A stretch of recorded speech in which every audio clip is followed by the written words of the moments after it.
This changes everything, as the Edmonton Oilers trade deadline moves have had major implications on the team as of late, and this has fans absolutely fired up as we get closer to the Stanley Cup playoffs. We are kicking off March Madness with a bracket for this channel. We've partnered with the Hot Takes app and other Digest channels for this event, and it's completely free to sign up. You sign up with the Hot Takes app, find the Digest group to join the competition. This is really exciting as there is over $35,000 in prizes to be won, and since there is such a smaller pool of people participating, you have a real chance of winning. Check out the link below or scan the QR code to download the app, and make sure to use the promo code DIGEST in all caps to get exclusive perks when signing in. Again, completely free to sign up and a serious chance to win big. If you have any other questions, reach out to us in the email below in the description, and we're excited to see you join the March Madness pool. Hello everyone, and welcome back to Oilers Digest. Hope everyone is having an amazing time, an amazing day. Whenever you guys are watching this, it has been, the weather's getting a little bit better around, so hopefully everyone is enjoying that. And the Edmonton Oilers, they are, getting closer to the stretch run here as we get closer to Stanley Cup playoffs. But before we talk about what their trade deadline acquisitions have done over the past week and a bit, make sure you guys do, of course, subscribe to the channel. Currently, 80% of viewers are not subscribed, and let's make that number lower. Let's get that subscribe number up higher. We are covering all the Oilers news. The trade deadline is over, and we are getting closer to that stretch run, like I said a couple of seconds ago. So if you guys want to see all the Oilers news in the most digestible way, fashionable, subscribe to Oilers Digest, hit that notification bell so you can see our videos in your sub box right when they come out. And without further ado, let's get right into the video. So quickly, we must say the Edmonton Oilers did, of course, win yesterday. It was a very, very strong win for them. So they did have a big win over the New York Rangers of a score of 3-1. They are now 39-24-4. Very nice win. The Oilers have been on a bit of a skid lately, especially coming off the deadline and the Four Nations face-off. Aside from Leon Draisaitl, it seemed like nobody else has really been doing anything. But they did get a nice win. They're playing a lot of catch-up now to try and get back first in the division. Of course, it's a very strong division, and a solid win against the Rangers. The Rangers, despite not having a great season, they're still a solid NHL team with a lot of good players and a great goalie. So always nice to see the Oilers get a win there. So let's get into the nitty-gritty of today's video. We are, of course, talking about the Oilers trade deadline acquisitions about a week later. We're going to go over Max Jones and Jake Walman. Obviously, Trent Frederic hasn't played. So let's look at Max Jones quickly. Yesterday, he did play he did play on the fourth line. And they won, but Max Jones, to be honest with you guys, hasn't been that great for the Oilers just of yet. We know why the Oilers did bring him in, of course. We've discussed it at length, that the whole goal for Max Jones is to be that, I think he's like 6'4", something huge, to be that physical presence that, the Oilers haven't had in a while, a physically imposing player, since a player maybe like a Zach Kassian, if you want to go back to that, and Max Jones is supposed to be that, but, it depends what you're expecting of him. Do you want him to put up a decent amount of points? Has he really been that kind of player? No. On Boston, he wasn't that player. But it would be nice just for him to just, play decent and not get shelled every time he's out there. So if we do look at his game log with the Edmonton Oilers, 1 point in, that is about 5 games. Again, 3-2 in that time. And, 1 point in 5 games for a fourth liner, you honestly not too much to complain about. I don't know, maybe in the comments you guys can say what you guys are expecting from Max Jones in terms of point production, but we know he is a huge player. But I think my major issue with Max Jones is going to be those possession numbers. They are not looking very good. If we go into his advanced stats, I'll try to explain them a little bit here. So if we look at that with Boston, so goals for percentage, 33%. Again, you do want that to be above 50, which just means you're controlling the play more than 50% of the time. If it's that much below 50, you're just getting caved in every time you're out there. The other team is getting more shots, more chances, more higher scoring, more high danger shots, and it just hasn't been good for Max Jones. And even if you look at his time in Boston, he was a 16% goals for percentage, which is awful, which, he's showing signs of improvement, but still not that great. And then expected goals percentage is even worse than his goals for percentage, which could just say he's playing even better than he should, which isn't that great, at a 28%. And I know for a lot of people, this might mean nothing to you.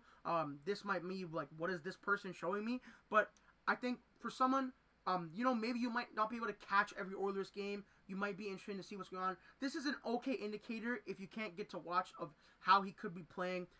We definitely want this to improve. Expected goals for still below 1. And the expected goals against very high at 2.19 already. And he's only played 5 or 6 games here. So, not the best showing from Max Jones so far. He was a low acquisition cost, low risk guy. He's only playing the 4th line. He's not supposed to play every game. But at the end of the day, I think for the Edmonton Oilers, you want to ice your best lineup. You want every player to play their best. And just purely looking at the numbers here, just hasn't been that. But one player that has been solid before. But before we get into that, we do have to discuss how Trent Frederic still hasn't played yet, which is something certainly interesting if we dive into that here. Trent Frederic, he's going to be a good player for the Edmonton Oilers, I think. Last year, only 15 points in 57 games, but before that, 40 in 82. I know Knoblauch and Bouchard have talked about playing him in the top 6 or maybe in a third-line center role, or like on the wing in the top 6. And I think I believe I read today that he's been ramping up to play soon, but they don't expect him to play until the first week of April, which is still over 2 weeks away. It's someone you do want to get into the lineup way earlier, hopefully, to see what he can do, see where he can play, how well he can mesh with the Oilers lines. I think he's going to be a great player for them. Again, he is 6'3", 221, exactly what the Oilers need. And while they have tried to get Trent Frederic is just a better player than Max Jones. That's why he would have costed more if you broke that trade down even more. And I think he's going to be a good player for them. I think a lot of Oilers fans are waiting to see Trent Frederic play because he brings a lot of what the Oilers need. Hopefully some secondary scoring and some of that sandpaper grit as a lot of the deep playoff teams need. And the Oilers, they know how to go on deep playoff runs as they just did it. Now, let's move over to Jake Walman. Jake Walman has been extremely, extremely good for the Oilers. We'll dive into it more. Mattias Ekholm has missed a few games here, so Walman has got a tough job, playing with Evan Bouchard on that first pair. I'm not trying to say it's tough to play with Evan Bouchard. He's a great player. But he's playing tough minutes. I think eventually, when everything is said and done, you'll probably have Walman maybe switch sides and play on that right side. Have Ekholm Bouchard, of course, that's been the Oilers' staple pairing. And then maybe a Nurse Walman, if that could work. And then I think Kulak, and then a mix of Emerson or Stetcher. And I will ask you guys, do you think the John Klingberg experiment is over? Maybe they just keep him in that depth 7th, 8th role. Because, to be honest, if you guys look at this deep pair, you add in let's say Mattias Ekholm is there, and maybe Emerson or Stetcher drop out, depending on, pick whoever you think is better in this case. I think that would be a very strong decor, and if Trent Frederic plays and does add just a little bit of secondary scoring, and we're still asking for guys like Arvidsson and Skinner to chip in, I think the Oilers are primed to make a good run. Stuart Skinner did have a good game recently, so I think the Oilers they're trying to look better. They haven't played well again. I said in the beginning of the video off the Four Nations, and hopefully in the next 2-3 weeks they can kind of string it together here, get everyone healthy, get everyone back in the lineup, of course. So Jake Walman again. Let's dive into his game log here. If we do that real quick, he has been playing well. 2 points in 5 games for a defenseman, pretty solid. Really not too much of a sample to go off. He's only played again, 5 games here, and 3-2 in those games, obviously. So he's been good for them. I think he's been solid. I've gone to watch a few of the highlights and games of Jake Walman playing, and I think he's been very solid for the Oilers. I think, to me, I said this in one of the other videos. If you weren't able to catch that, just the perfect acquisition for the Edmonton Oilers. They needed someone like him. And aside from we did this with Max Jones. Aside from the raw point production numbers, Jake Walman, very solid advanced stats. I said in my video when they acquired him that 49% isn't good for goals for percentage, but I did say that number is going to shoot up with the Edmonton Oilers, and that is exactly what is happening. Goals for percentage of 83% and an expected goals percentage of 64. So he is exactly what the Oilers have needed. He's looked great for them, and I personally always love this acquisition for them. To me, a first-round pick for a guy like Jake Walman who can right now is playing on your first pair, so he can do that. He was a number 1 defenseman over in San Jose.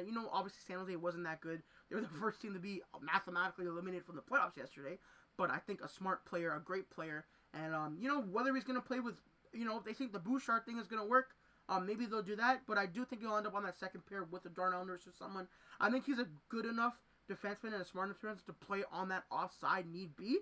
So I do love this deal for the Edmonton Oilers, and I think it's going to keep paying dividends. And we'll be waiting for Trent Frederic Trent Frederic to play, and hopefully Max Jones can pick it up here. But then again, he is only a depth piece. Hopefully, more of an impact in the physicality of the playoffs. And before we get out of here, everyone, the Oilers do have a game tomorrow against the Utah Hockey Club.